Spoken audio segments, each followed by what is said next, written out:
Hello friends, I'm Shweta Bhardwaj once again. In my last video, I talked about how we can identify if the equation, trigonometric equation, is a perfect square or not. And when we are able to find if it is a perfect square, then we are able to find, okay, the value of the variables. And even if we are not able to find it's not a perfect square, now what to do?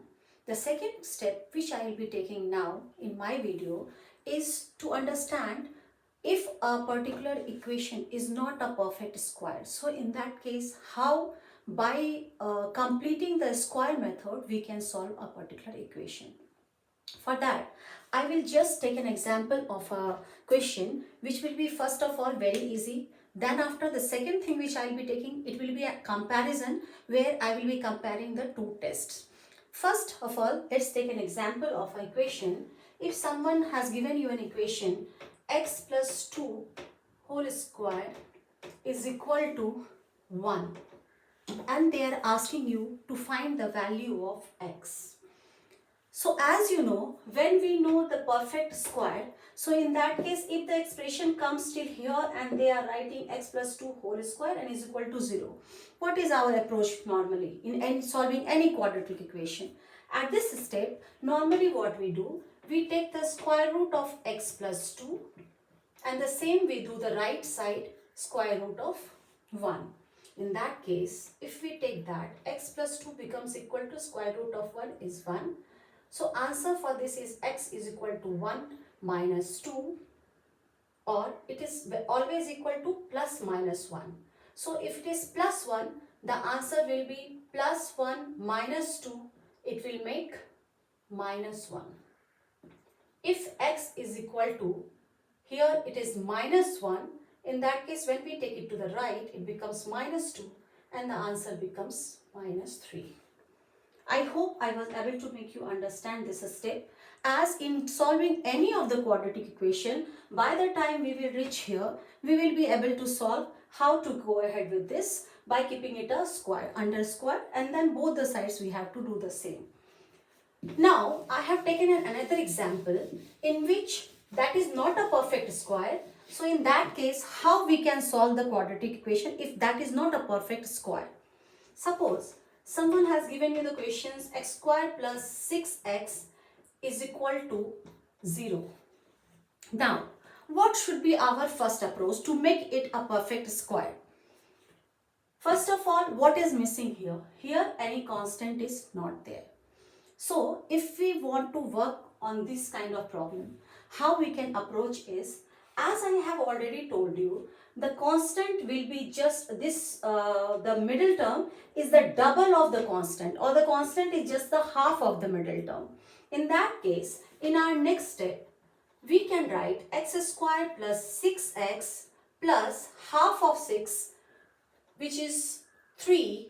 So I have taken 3 and then whole square is equal to, as we added 3 square here, so we will have to add 3 square to the right side as well.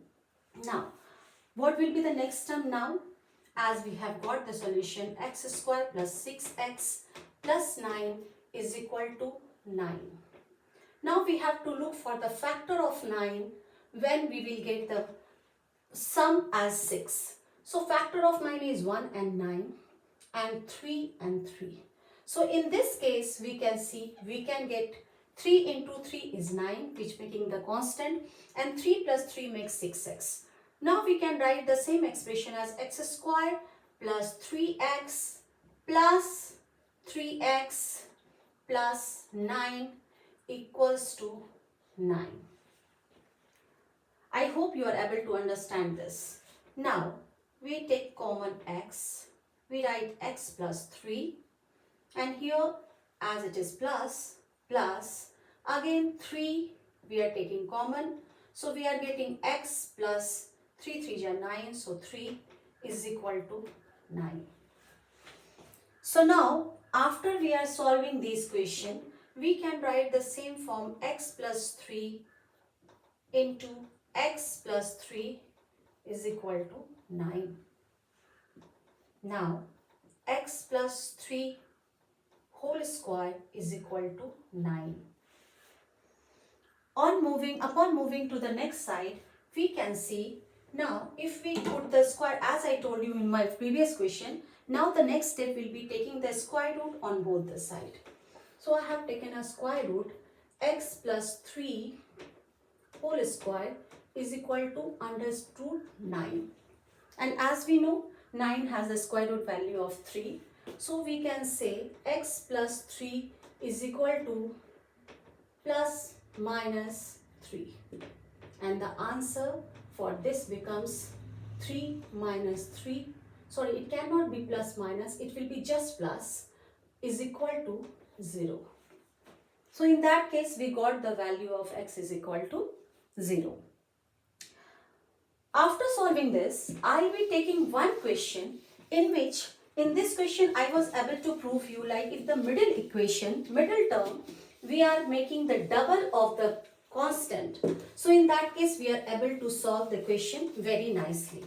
Now I am going to take two questions in which there is only the difference of sign, in which the test category of whether the equation is a perfect square or not can be done in the first step itself, but how that particular sign impacts the question solution and solving the value of x.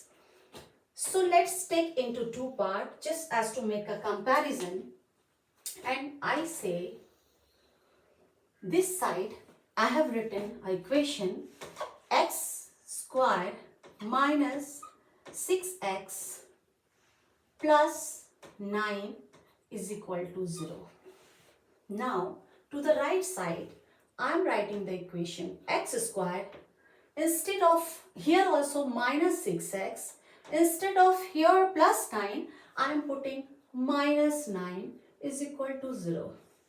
Now you can try recollecting the first thing in forming the test for how to find if the equation is a perfect square or not.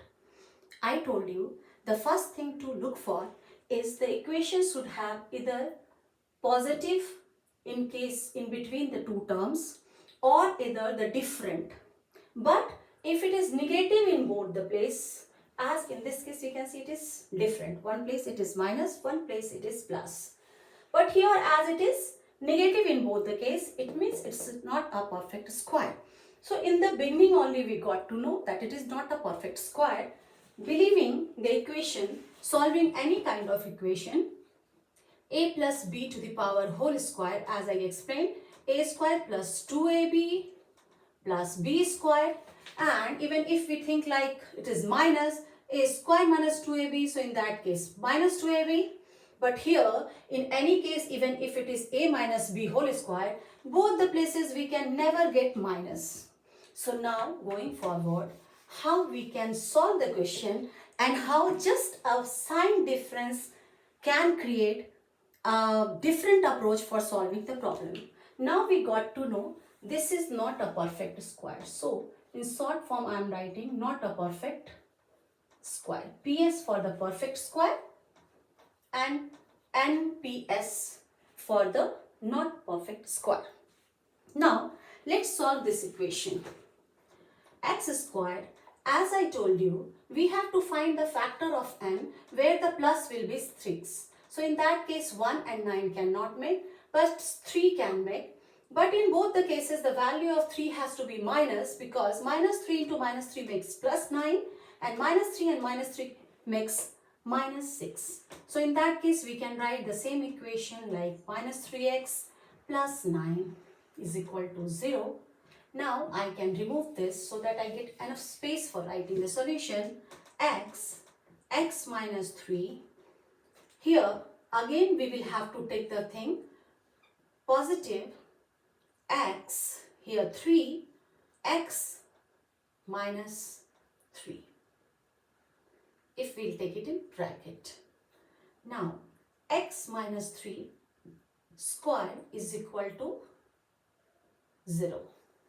Now we can find by doing the square root x minus 3 whole square is equal to 0. It means x minus 3 is equal to 0. X is equal to 3. Yes. The same way if we are going here, and we want to find the value of 9, the product of minus 9. In this case, we have to reach the product minus 9 if we want 1 and 9. Suppose I put minus 1 in one place. So it will give me minus 9, but this combination is not giving me minus 6x. Let's try for 3 and 3. In any of the case, even if I put 1 minus 3 and 1 plus, then also I am not able to get minus 6x or 6x, you can say directly. So in that case, I have decided it is not a perfect square. So how to convert this type of equation into a perfect square is the question. First step in this, get rid of the thing because of which we are not getting the perfect square. It's minus 9 because of which we are not getting the perfect square. How to get rid of this? Plus 9, if we add here, we have to add in the right side also plus 9. But we can get rid of this 9 now. X square minus 6x is equal to 9. We have to have some value here which can be half of this, because it is always said middle term should be double of this. So I have added here 3 and square. But here also I have to add 3 square. In that case, our equation comes x square minus 6x plus 9 is equal to 9 plus 9. And now when I try breaking this, I can get x square minus 3x minus 3x plus 9 is equal to 18. Now the same way, x common, x minus 3 here plus, here minus 3, x minus 3 is equal to 18. Now x minus 3 into x minus 3 is equal to 18. We can say x minus 3 to the power whole square is 18. Now if we take under root x minus 3 to the power whole square, we can go ahead with 18. If we try to break this x minus 3, we can write this equation as 9 into 2, because 9 can give the value of the square root. Now the answer becomes 3 root 2, and when we are finding the value of x, we can say x is equal to 3 plus 3 root 2 plus 3. Yes? So in that case, we can find 3 root 2 plus 3 value, and we have been able to solve the equation for the value of x. So here we can see how just a small difference of the sign made the equation really different, and how we could identify this is not a perfect square, and how we reached to the solution.